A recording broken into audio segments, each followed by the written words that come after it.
that risks from new technologies such as AI and synthetic biology are at least as grave as those from climate change. I Or that agree. the world doesn't contain too many people, but too few.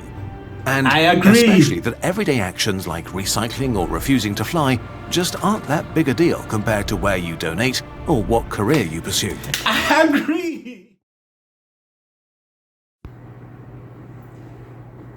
Hello guys, welcome back to the channel. In today's video, I'm reacting to Kurzgesagt in a nutshell, and the title of this video is Civilization on the Brink of Collapse? Now this is a very interesting one for me because this is something that I actually thought about before, and it's like my opinions. I think between nuclear weapons, some like crazy virus, something in space like going wrong and destroying us all, or like the sun exploding. I think there was one more because I remember I had 5, but these are my top drafts for possible annihilation.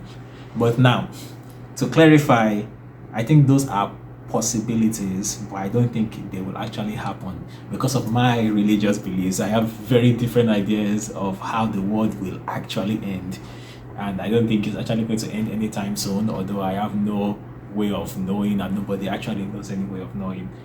But I believe we actually have a lot more to look forward to than we seem to think at the moment, and I think we need more people on this planet, not less. Just put it in out there.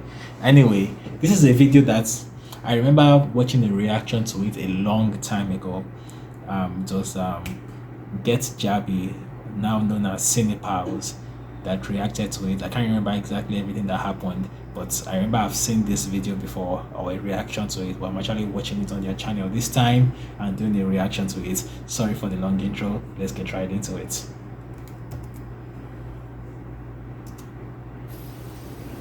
At its height, the Roman Empire was home to about 30% of the world's population, and in many ways, it was the pinnacle of human advancement. Its citizens enjoyed the benefits of central heating, concrete, double glazing, banking, international trade, and upward social mobility. Rome became the first city in history with 1 million inhabitants and was a center of technological, legal, and economic progress. An empire impossible to topple, stable and rich and powerful. Until it wasn't anymore. First slowly, then suddenly, the most powerful civilization on Earth collapsed. By civilization, we mean a complex society where labor is specialized and social classes emerge, and which is ruled by institutions.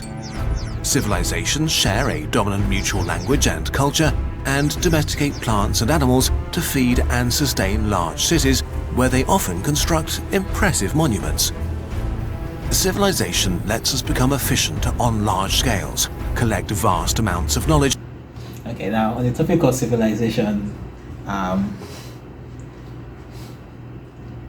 it's incredible to think about how many civilizations have existed and also like just collapsed.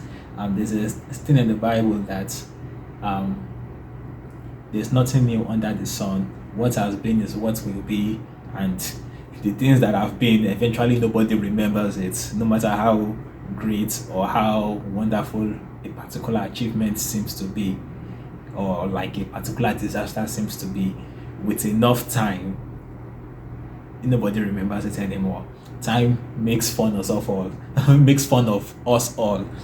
So like think of like great kings that waged war and like pillaged cities. Like I'm sure at the time they were like a force to be reckoned with. Their name going generations and generations, like King Takukumakan, I'm making that up, of the ancient let's say Aztec Empire, like just building carriages and spears with bronze tips, and dominating everything. Everybody fears him for generations, and they remember him, they see his monuments. But now fast forward to 2023, and most people don't even know what the Aztec Empire is. Like, did I make it up, or does it actually exist? It actually exists. But my point is, like, even as somebody like, the funny mustache dude whose name shall not be mentioned, the Darth Vader, but in real life, that happened in relatively recent history, and as much as we might think we'll never forget, is if enough time passes, or when enough time passes, it's like he's just gonna be some dude that did things to those ancient people that still use mobile phones back in those days. Like, imagine people reading our things on libraries in libraries, and like books, they will look at books the way we look at paintings on rocks. Like, oh, these people were so so archaic, so ancient. They wrote things on paper and computers. They actually had to type out the words. Man, they didn't have like the Brink chip like all of us do in this age, whichever future date is that. So yeah, yeah. And put human ingenuity and the natural resources of the world to work. Without civilization, most people would never have been born, which makes it a bit concerning that collapse is the rule, not the exception. Virtually all civilizations end, on average, after 340 years. Hey, Mr. Beast. Yeah, shout outs to you, by the way, for like the helping people out with Susie and the shows thing. I know you got a lot of flack for it, but hey, it is much appreciated, and I notice. Good on you, mate. But oh, sorry, let me skip the ad real quick. Fan down, please. Oh, dang it, it's too slow. 後ろからは災いが出てくる Collapse Dope animation, by the way. What was I saying? I was gonna say, yeah, like collapse is actually the rule. I used to work at the 7-Eleven, and one of the customer came in. I think he lost like a bolt or a screw from his vehicle, and then he found it, and then we were just talking, and he was showing to me. It was like, imagine like if he never found it, and then like once our civilization collapses, then future people who will be like future archaeologists will like find the screw in the ground and be like, this was probably like an ancient religious symbol. But it was just a screw. But like you're like, oh, this is like maybe something they use for religious purposes, or like for like a game or something. But it's just a item of something that is no longer of any meaning to anybody anymore. is rarely nice for individuals. Their shared cultural identity is shattered as institutions lose the power to organize people. Knowledge is lost, living standards fall, violence increases, and often the population declines. The civilization either completely disappears, is absorbed by stronger neighbors, or something new emerges. By the way, let's not just gloss by what it says or the population disappears. I believe I said this in an earlier video as well as probably multiple other videos, but I take issue with the notion that we have too many people on the planet, because we don't.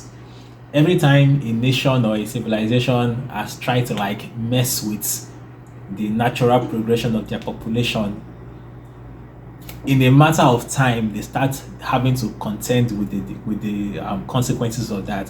Think about China, think about other countries that because of economic reasons they try to like manage the growth of their population, and now they find themselves with not enough people, because life is hard and a lot of things kill us more than they help us. And for some reason, I think by divine intervention, human beings have continued to exist up until this point. So whenever we like start making attempts to like curb our population growth, we create more problems for ourselves in the future. I was arguing with a friend about this, and basically my argument was that, for example, you can only say you have too much children when you don't have enough to take care of them. So for somebody, maybe 5 children is too much, but so somebody else it might not be too much. That's why like in these days, what is considered a lot of children versus back then is completely different, because back then more children wasn't as hard to take care of as it is today. So it's not that the children are too much, it's just that we have not, the management, availability, and distribution of resources are not adequate for the amount of people that exist. And the thing with human being is, we are not exactly like children. We're not just like multiple more mouths to feed and not enough resources. We are humans, so we make resources. We bring things out of nothing, because I believe we are created in the image of God, and that's part of that entails that we have also the ability to create, to bring something out of nothing, to create new things from other things that previously existed. So there was a prediction that we'll have like a food crisis and people will be dying by the year 2000, or was it like 2000. This is 2023, and like we have more food now than we did back then, because the calculation was, if we're like still doing farming the way we used to, like planting crops and selling things, at a certain point in the future we won't have enough land or enough place to like feed everybody, which makes sense logically, except it doesn't account for the fact that more people will end up like resulting into like better ways of creating food. So now it's like there's so much food in certain countries that is ridiculous, like food that is being actually even thrown away. So it's not that we don't have enough resources and it's going to kill us. It's that perhaps if we give more people a shot at living, they will figure out a way to help more people. So there's always going to be somebody to invent a steam engine, and there's going to be somebody to invent new ways of travel and new ideas and things like that. That's just going to like change things, be a game changer for generations to come. But those people won't be there if they don't exist. So, you know, justice for the people. Let people live. Pro-life. Sometimes with more primitive technology than before. If this is how it's been over the ages, with more is absorbed by and declines. The civilization either completely disappears, is absorbed by stronger neighbors, or something new emerges. Sometimes with more primitive technology than before. If this is... I didn't remember this part of the video, but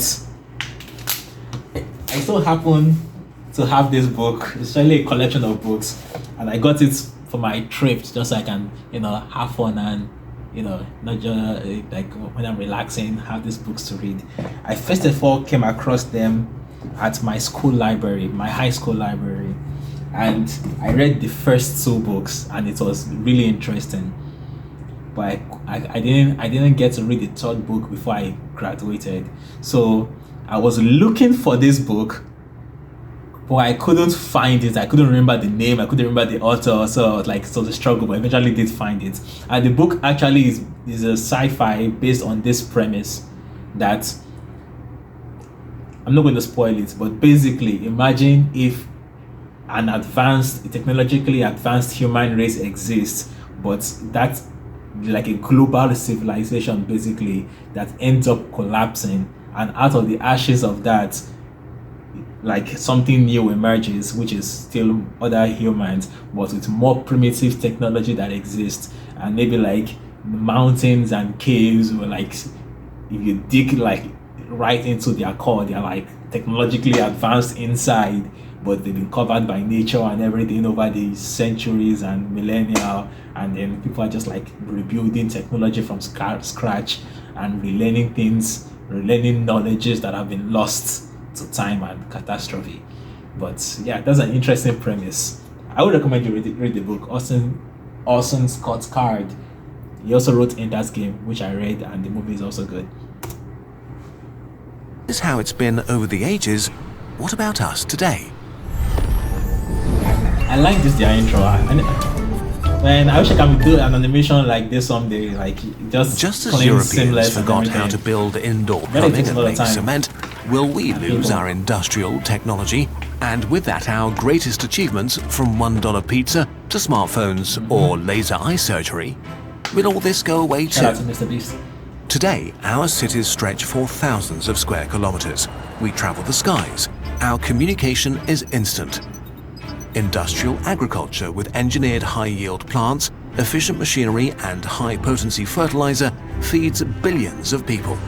Modern medicine gives us the longest lifespan we've ever had, which is why we don't have too many people, and the more people we have, the more things like this will come to develop. I mean, think about it. Back then, hunter-gatherers, but because we had more people, we found better way to actually farm so we can feed ourselves better. People that had no rain found ways to make water to get to their crops. People where their ground didn't grow food very well found foods that do grow well in their land, and meals and recipes that are passed from generations to generations. So it's like the inavailability of resources has never been a big enough obstacle to stop human beings from thriving, actually. Not striving, thriving. And striving, but thriving. So why do we now think when we're in a time where things are astronomically better, at least on a provision wise, than they were in any time in recorded history, why are we now more pessimistic now than our ancestors were about our survival and our future? while industrial technology gives us an unprecedented level of comfort and abundance, even though we haven't yet learned to attain them without destroying our ecosphere. There are arguably still different civilizations around today that compete and coexist with each other, but together they also form a singular global civilization. But this modern globalized civilization is even more vulnerable in some ways than past empires because we are much more deeply interconnected. I'm going to make a video soon. Maybe if I'm in the right vibe tomorrow, maybe I'll make it. But you know, it is impossible for human beings to agree on every single thing. Like, pick any single topic and you will find somebody to disagree with you. We can't agree that water is wet. It is, but for some reason we can't agree on if water is wet or not. How much more like deeper and much more complicated issues. And I think it's better that way. I think we are better off not being on the same page at the same time, because when we are all together and we agree on the same thing, we will achieve the goal. But what if we are aiming in the wrong direction, and like sheep, we all just head face first into our own demise? That's why, like, when civilizations like end, another civilization takes over, or maybe a new civilization emerges from that. But imagine in like a case like what happens in this book. This is actually coming together nicely, just a coincidence of fate. But anyway, like, what if like in this book, like the whole civilization, the whole of humankind is one civilization, and considering that collapse is the rule, not the exception, that whole civilization collapses. That would be bad. So like, if you think about it, like, you like in like biblical apocalyptic terms, like, oh, Armageddon happening and the world going up in smoke in a like short period of time. Back in like, I don't know, 500 AD or 500 BC, is like, that seems less plausible. Like, is one empire going to conquer the whole world? How is that going to happen? But that's much more plausible now. Like, the probability of us dissolving in a nuclear warfare is much more likely, is a much more possible thing now than it ever was. And you know, maybe globalization isn't all that's good for us in the long run. It definitely has its perks, but like everything involving human beings, there's always going to be a side effect. But you know, that's another video to make about the end justifies the means, ? Exclamation points. Sorry for a collapse of the industrialized world literally means that the majority of people alive today would perish, since without industrial agriculture, we would no longer be able to feed them. And there's an even greater risk. I apologize for pausing and ranting so much, but this video is so packed. This is such a great video. Without industrialization, a lot of people will starve and die, and that's a fact. And for all the disadvantages of industrialization, I'm of the opinion that the advantages outweigh it. And I see a lot of like pushback against capitalism and like industrialization because of the sake of the planet, and you know, for like in a few, maybe in like in decades to come, we might have the consequences to pay. But I believe we have consequences we are currently paying right now, and if we are to follow the trend of human survival, it's better for us to like find better ways to survive now, and then we keep wrestling against the hands of fate, so to speak. Yes, we continue on our pattern of surviving when survival seems impossible. So yeah, there are a lot of people who are actually starving because the place where they live isn't industrialized enough. At least that's my assessment of it. I could be wrong, but you know, if you've seen actual lack and actual like deprivation, you won't be too quick to criticize how dirty the hand holding the bread that wants to feed you is, you know. What if a collapse was so deeply destructive that we were unable to re-industrialize again? What if it ruined our chances of enjoying a flourishing future as a multi-planetary species? A global civilizational collapse could be an existential catastrophe, something that ruins not just the lives of everyone alive today, but all the future generations that could have come into being. All the knowledge we might have discovered, the art we might have created, the joys we might have experienced would be lost. So, how likely is all of this? Let's start with some good news. While civilization collapses have happened regularly, none have ever derailed the course of global civilization. Rome collapsed, but the Aksumite Empire, or the This is gonna be a very long video. You guys buckle up. I'm actually hungry. I ordered some food, but let's just record this video before I go eat. But it might take a while, so yeah, stick with me, like and subscribe, get comfortable. He said, although civilization collapse has happened regularly, it has not been on a scale big enough to derail global civilization. Now let's now dig into that a little deeper. So, civilization collapsing is the rule, not the exception. Over the course of human history as we know it, civilizations have been collapsing fairly regularly at a almost predictable period of time, like about 300 and something years. A civilization, that's like the average civilization lifespan.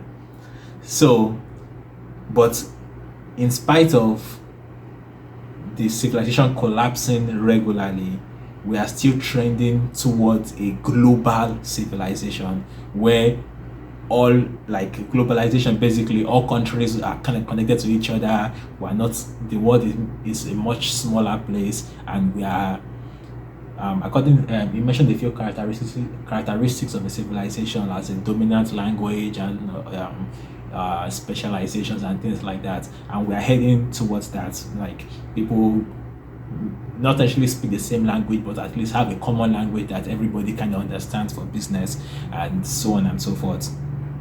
So it seems like it is almost inevitable. It seems like all this previous civilization collapsing has only kind of like further pushed or hasn't really hindered our global civilization. It seems like it's inevitable for the global civilization, when we do get there, to also collapse, as is the trend, just given a matter of time. So now, when I talk about like my spiritual beliefs or my religious beliefs, a lot of people like criticize it as illogical, but it's actually very logically sound. And you might disagree with me. We can go over that in a different video or in the comment section. I got time to like go back and forth with you guys in the comment section. but it's actually much more logical than is given credit for, because the Bible says eventually there's going to be an end of all things, and this life as we know it is going to be gone. It says after the grave there's no skill, there's no language, there's nothing. Like everything you want to learn and everything you want to achieve it in this life, because after this life there's nothing else. So while that might seem like a vanity upon vanity, as Ecclesiastes would say, in the end, live the best life that you can. Play the best game with the hand you are dealt, however difficult or easy it is. But know that you don't have all the time in the world. Eventually, things have to end. And I don't think that's entirely a bad thing, because in the long run, life never dies. And you may think that's a spiritual statement, but it's a logical, factual statement. Life never dies.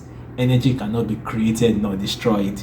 It just is. It changes form and everything, but it's still there. So life never dies. We die. We become unalive, but not really, because life doesn't die, if that makes sense. Anyway, what was my point again?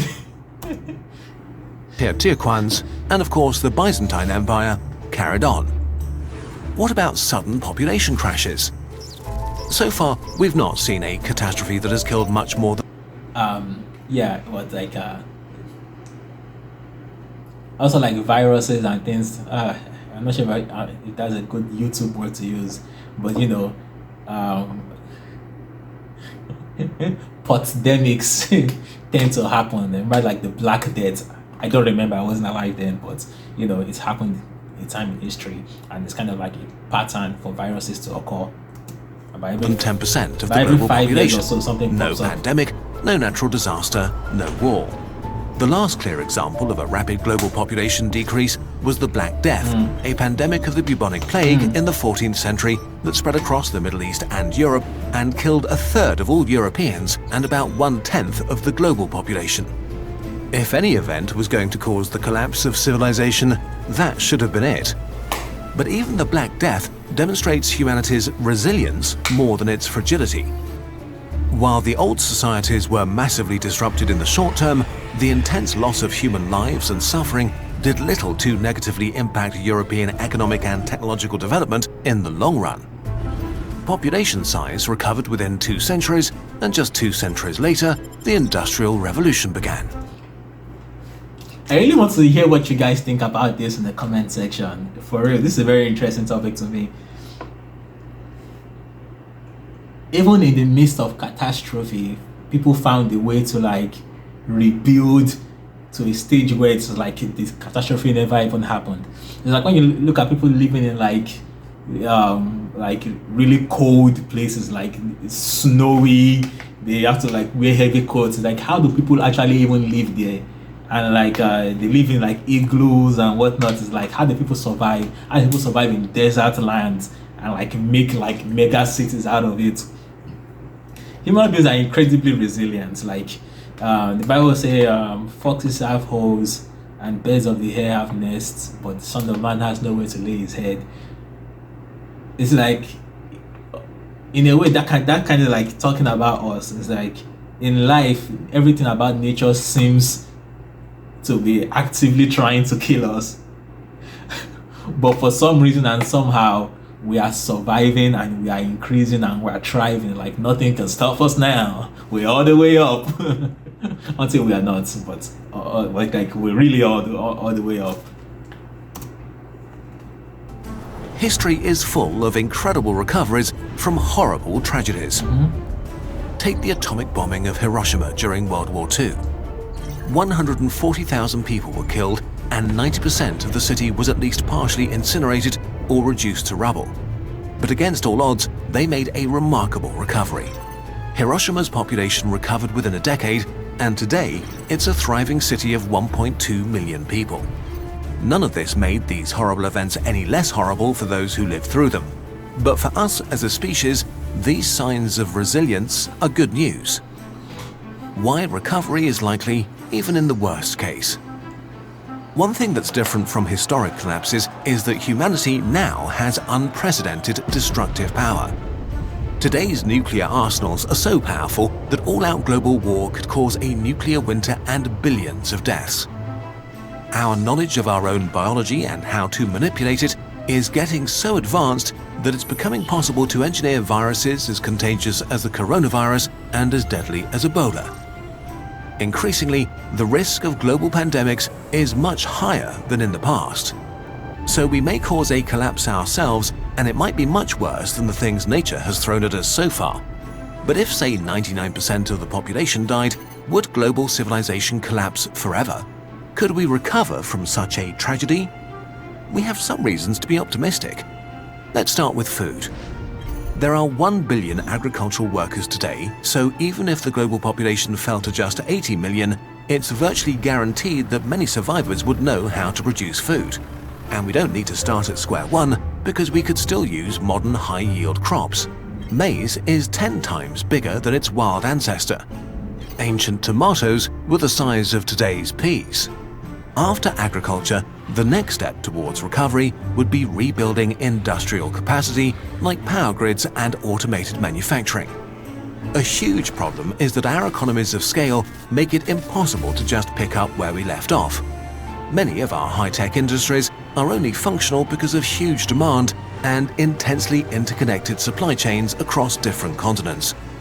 Even if our infrastructure were left unharmed, we would make huge steps backwards technologically. But then again, we are thinking in larger timeframes. Industrialization originally happened 12,000 years after the agricultural revolution. So if we need to start over after a massive collapse, it shouldn't be that hard to reindustrialize, at least on evolutionary timescales. There's a hitch though. The Industrial Revolution was fueled literally by burning easily accessible coal, and we are still very much reliant on it. If we use it all up today, aside from making rapid climate change much worse, we could hinder our ability to recover from a huge crisis. So we should stop using easy-to-access coal, so it can serve as a civilization insurance in case something bad happens. Another thing that makes Insurance is something you worry about when you can afford the item. I agree. We should be concerned about the environment and coal and everything, but we shouldn't be so concerned about it that we are willing to do whatever at all costs stop burning coal right now, because I think that's just going to lead to more disaster for people currently. So it's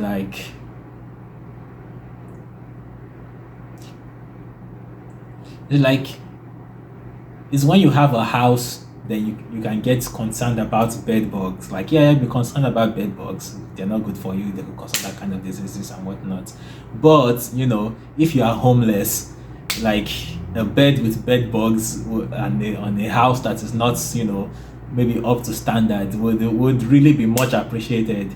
And there are people in those kind of conditions. So just banning all beds with bed bugs seems like a less helpful solution, globally speaking, than giving the people who could really use a bed, even if it's a bed with bed bugs, give it to them first, so they don't have to sleep on the streets and get more diseases that are even worse than the bed bugs. If that analogy makes sense. Recovery likely is that we'd probably have most of the information we need to rebuild civilization. We would certainly lose a lot of crucial institutional knowledge, especially on hard drives that nobody could read or operate anymore. But a lot of the technological, scientific, and cultural knowledge stored in the world's 2.6 million libraries would survive the catastrophe. The post-collapse survivors would know what used to be possible, and they could reverse engineer some of the tools and machines they'd find. In conclusion, despite the bleak prospect of catastrophic threats, natural or created by ourselves, there is reason for optimism. Humankind is remarkably resilient, and even in the case of a global civilizational collapse, it seems likely that we would be able to recover, even if many people were to perish or suffer immense hardship, even if we lost cultural and technological achievements in the process. But given the stakes, the risks are still unnervingly high. Nuclear war and dangerous pandemics threaten the amazing global civilization we have built. Humanity is like a teenager, speeding around blind corners, drunk without a seatbelt. The good news is that it's still early enough to prepare for and to mitigate these risks. We just need to actually do it. We made this video together with Will MacAskill, a professor of philosophy at Oxford and one of the founders of the effective altruism movement, which is about doing the most good you can with your time and money. Will just published a new book called What We Owe the Future, which is about how you can positively impact the long-term future of our world. If you like Kurzgesagt videos, the chances are high you'll like it. The book has some pretty counterintuitive arguments, like that risks from new technologies such as AI and synthetic biology are at least as grave as those from climate change. Or that the world doesn't contain too many people, but too few. And especially that everyday actions like recycling or refusing to fly just aren't that big a deal compared to where you donate or what career you pursue. I agree! Yes! Yes! I need to read this book. Wait, what's the name of the book again? What We Owe the Future by William MacAskill. Yes! Let's go through the points again. Yeah. Positively impact the long-term future of our world. If you like Kurzgesagt videos, the chances I like are Kurzgesagt high videos. you'll like it. The book has some pretty counterintuitive arguments. Because I had my reservations at first because I thought it's gonna be like, oh, recycle, stop driving your cars, and save the planet, stop cutting down trees, and the usual obvious easy answers. But yeah, Arguments like that risks from new technologies such as AI and synthetic biology are at least as grave as those from climate change. and that's a fact. The dangers of AI and synthetic biology is a much more, as far as I'm concerned, a much more bigger threat than climate change. Our ability and almost expertise in manipulating our genetic materials or genetic materials in general, as well as our ability to simulate intelligence and consciousness is a bigger threat to us in the future than climate change. What next did they say? Change. Or that the world doesn't contain too many people, but too few. That's what I've been trying to say. Too few. Too few. Go on and have kids. Lots of them. They're gonna come in handy. We need them. And especially that everyday actions like recycling or refusing to fly just aren't that big a deal compared to where you donate or what career you pursue. Thank you. Recycling this might help. Might help in sitting a bit, but it's not is where you donate and what career you pursue.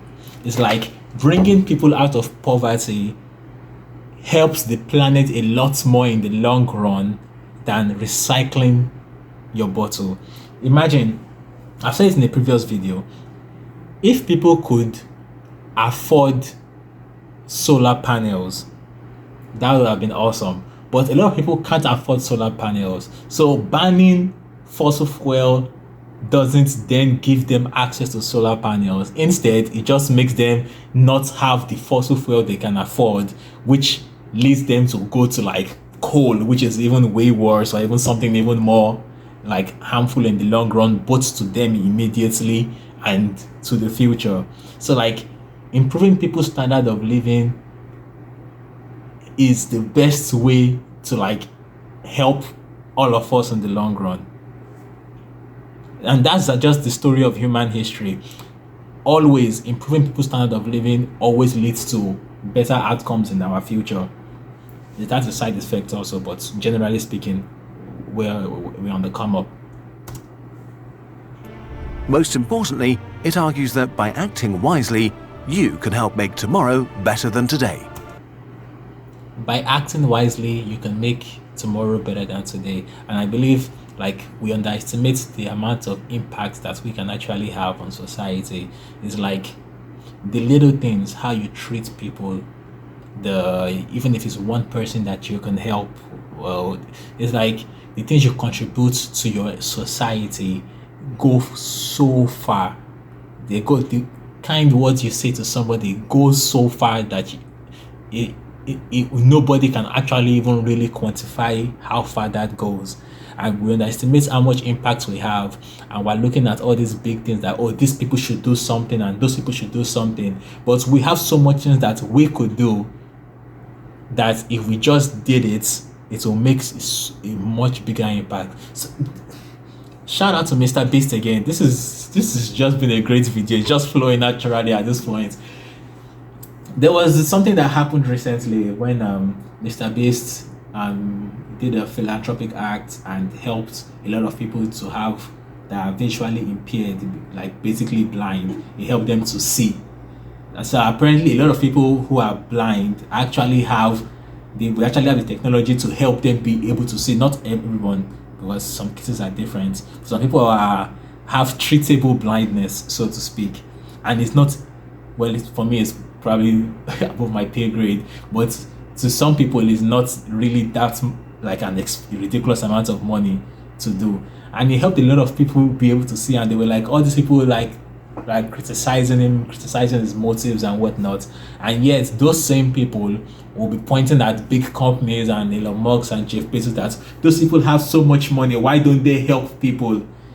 But when someone actually does, they are being criticized. It's like, no, help somebody in your family, do a good deed for one person, and that will help to alleviate suffering in the world by one.